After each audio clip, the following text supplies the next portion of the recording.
I propose we start a revolution, an uprising, a riot. We'll throw compliments at everyone we meet and freedom will be free, no need to buy it. We'll give more than we get because giving will be worth a higher rate.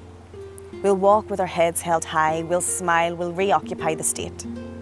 We'll place the smaller among us on our shoulders. Understanding will be our ammunition. We'll protect each other's dreams and wishes, we'll put love in first position. We'll set fire to the idea of limitation. We'll encourage creativity and change. This revolution is one of goodness. Let's shoot from close range.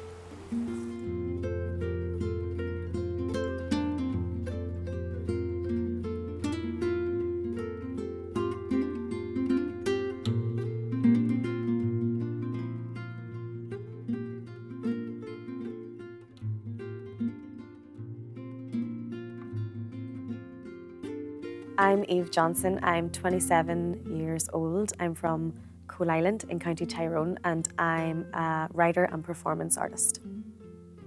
If we're talking about, where my career began and why I really went down this path, I do have a really, really clear memory of that kind of epiphany moment. And it was when I was 13. And I remember we were sitting watching a Fleetwood Mac documentary and there's it's quite a famous video of Stevie Nicks singing Rhiannon. And she's very young and she's wearing this kind of black outfit. She kind of loses herself in the music. She just goes wild, at the end. It's not even like the original track. It's really amazing, this wonderful version. But I remember watching it and I turned around to my mother and I was like, that's what I'm gonna do. And she was like, what do you mean? Like, do you want to be a singer or whatever? And I was like, no, it's not that. I want to feel like that. I could see that she was in her art. And I was 13 and I remember going, that's what I'm going to do. I'm going to be an artist. I'm going to do that. And I remember it constantly and it's that memory stays with me. And I do feel like that. I feel like that when I'm on stage performing and I feel like that when I'm writing something and I always talk about how there's a fire in my belly.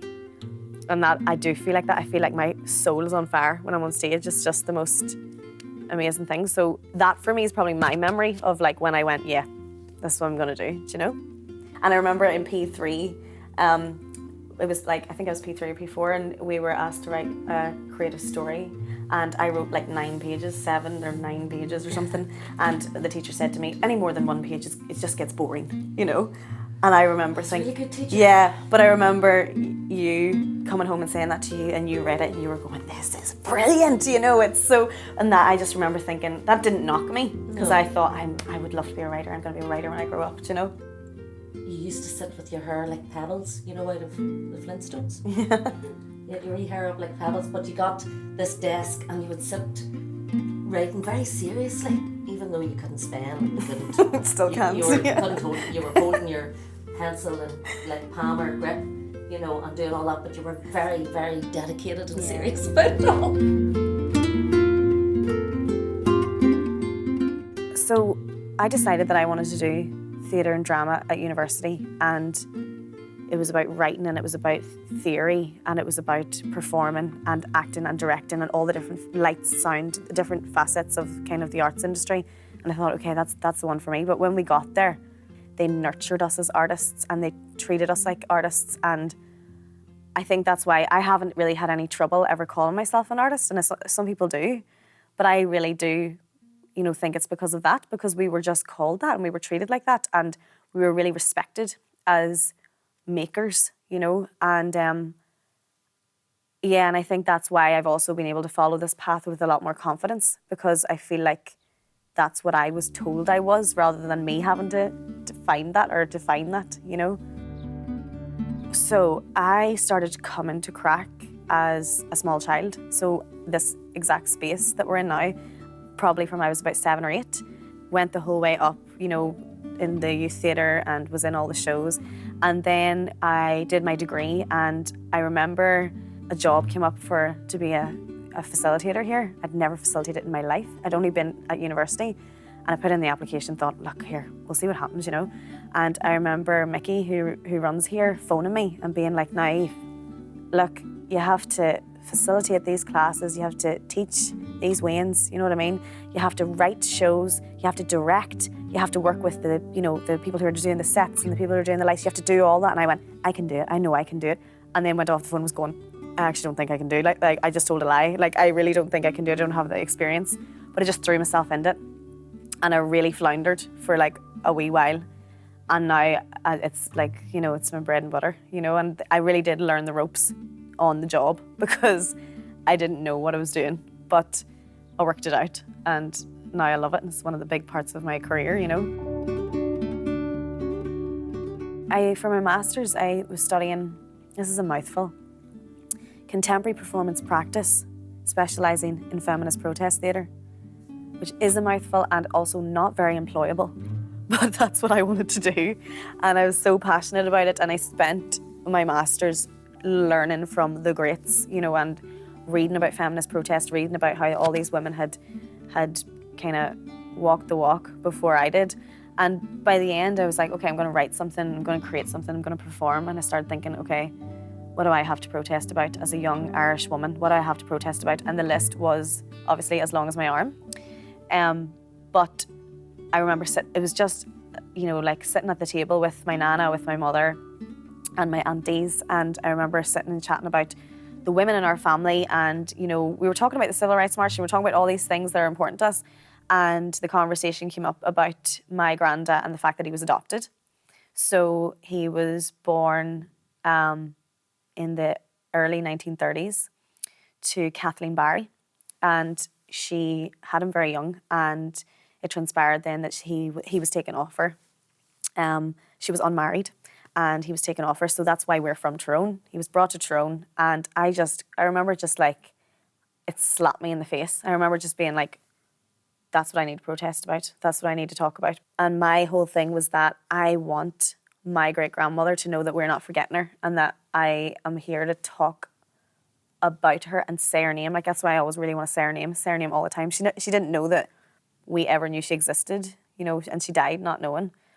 So that became the thing. I was like, that's what I'm going to write about. And it started as that really personal kind of wee seed, and then it grew into advocating for this, you know, sea of women in Ireland that were completely abused by the church and state. So women in the Magdalene laundries, mother and baby institutions, and also just societal issues that were happening, because there are so many women that weren't necessarily put into those places but suffered at the hands of the church and state through the way they were treated.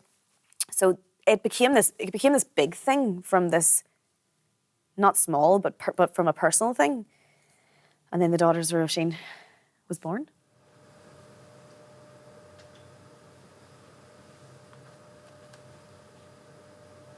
This girl that you see cannot leave this room, cannot leave this place. You see, there's a sickness inside of her, a sickness that could infect the whole of Ireland if she were let out. Now, don't be fooled. She is one of the lucky ones. She was granted a luxury that so many others would have died for. She was granted her own home, her own familiar voices, her own familiar sounds, blankets, walls, ceilings. She was blessed. The only trouble is, and now she's only telling you this stays between her and you. The only trouble is that, well, it's not so familiar anymore. It's not comfortable, even though her blankets are soft. She's not warm, even though the fire is blazing.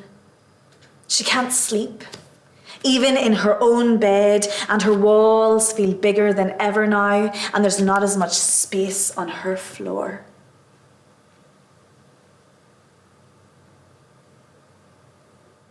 It is really emotional, and when I'm performing it, I'm in it. I think what helps me do that night after night and keep going with that is the response afterwards, because we've never done a show where we don't have at least 3 to 5 women at least come up to speak to us afterwards to say, I'm a daughter of Róisín. Lots of women say that to me. I'm a daughter of Róisín. A lady said to me, I've been looking for my son for 55 years and I've never found him. And sometimes you feel like giving up. and then you see a young woman in her 20s talking about you. That's what she said.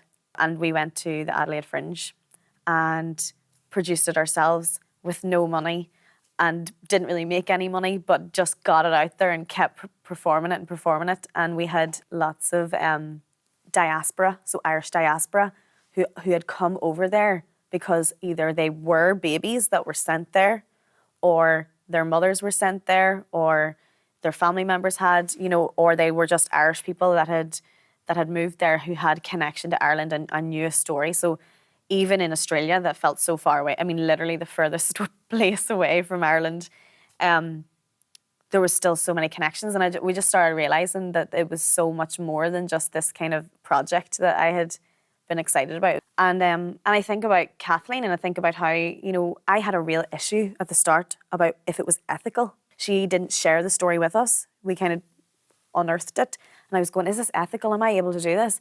And my nana, I remember my nana saying to me, of course you can do it, you know? And my mother saying, like, I remember my mother saying to me, her blood runs through your veins. So it's her, you know, she's here through you. And that's what keeps me going, because it's not about me. We came home from Australia, and obviously it was during COVID, so we had a big lull, you know. That's when we established WeeYarn Productions was in Australia, which is now our company, our production company. So our whole thing is that it's storytelling for a better world. You can tell stories and make the world a better place, and I really do believe it. And I always talk about how, you know, this whole idea that art changing the world. If you impact one person, that's their whole world. Like, that's the world they live in, and you've impacted that. So you can actually change loads of worlds, you know. I always talk about how my approach to kind of all of my work, is, whether it's theatre work or creative writing, is that it's in response. So that's like, it's probably a big part of me that's impatient. So if I get an idea about a poem, I just want to write it, and I want to write it there and then, I want to finish it, you know. And same with the play. Like, I have a few other plays that I've written and that haven't been produced yet. And I kind of think of it like a bit of an obsession and an impatience, where once I've got the idea, and I kind of roll with it. And you know that whole phrase, write what you know? I think a lot of that comes into it, because the research has been done and the work has been done before. I just don't know when it happened. So I wrote a poem called I Bear It, and I wrote it within maybe 10 minutes. And it's about the blessing and the curse of being an artist, the blessing and the curse of being a woman. But I wrote that very quickly because I feel that. So I was able to just write it very quickly, but I've probably had years of feeling like that allowed me to write it, do you know? You know, I always say everything goes back to kind of the women in my family. And I would say everything does, absolutely everything. I don't think I've written anything that I couldn't in some way link back to the women in my family, and my family probably in general. And my writing has that activism undertone. But I would say I'm incredibly inspired by them. And, you know, I have the poem Every Word That I Write, and one of the lines is that you're the wind in my hair, you're the breath in my lungs. And that's the name of the collection that I'm writing, the poetry collection that I'm writing at the minute. And to me, that's about the women in my family. And I mean, I'm even talking women going way back that I didn't know, that I've never known and I could never know. I feel like that is where it all comes from, this need to stand up for voices that were unheard and advocate for the ones that are here, you know, and celebrate the ones that are here. So that's kind of what I think. Marching feet of those rising up when they could. Getting the chance to be the writer in residence at the Duncairn is an incredible experience. It's such a unique space, and I think, lots of the people that come there and the community that come there talk about this kind of gravitational pull, like everybody's pulled to it. There's certain people that are pulled to it, and I could not feel more inspired. I think it's a space that inspires me, you know. I am pinching myself that I'm getting to even be associated with this space, because it's incredible. The Daughters of Róisín is about my great grandmother, Kathleen Barry, who had my granda in Eia Street, which is like a couple of streets away from the Duncairn. And whenever we took the Daughters of Róisín to the Duncairn, I remember thinking we were taking her home, you know? Because I remember thinking, Kathleen would have walked past the building, or definitely walked past on the street, or, you know, she would have been in that area. And then we were coming back to her, where she lived, her place where she was silenced and, you know, made feel shame, and going, we're not ashamed anymore, you know, like this is your voice. They say, step into your light, but don't blind me. Be you fully, but don't show me every facet. They say, stand up tall and proud, but don't look over our trees. Don't look for new things and new ways. Don't open new doors with new keys. They say, travel and experience it all, but don't show me what you found. Don't change how you speak or plant your feet on new ground. They say, become the fullest version of you, but don't get too big or too wide. You've got a mould to fit into. You've got a tradition to stand beside. And they say, be brave and have courage, but don't take too many risks. Don't leap or soar or jump. Stories are better without a twist. And they say, the world is yours for the taking, but keep some left over for us. Don't be greedy with your growth and don't make such a big fuss. And they say, that's enough now. You've had your fun with your time around the sun. Sit still, no more playing. Settle down, get things done. And they say, keep in line. Don't shake it. Do as we have always done. And I said, I think I'll keep on going. And guess what? I won. Does that lady want to go past? Let her go past, yes. Don't rush, it's okay.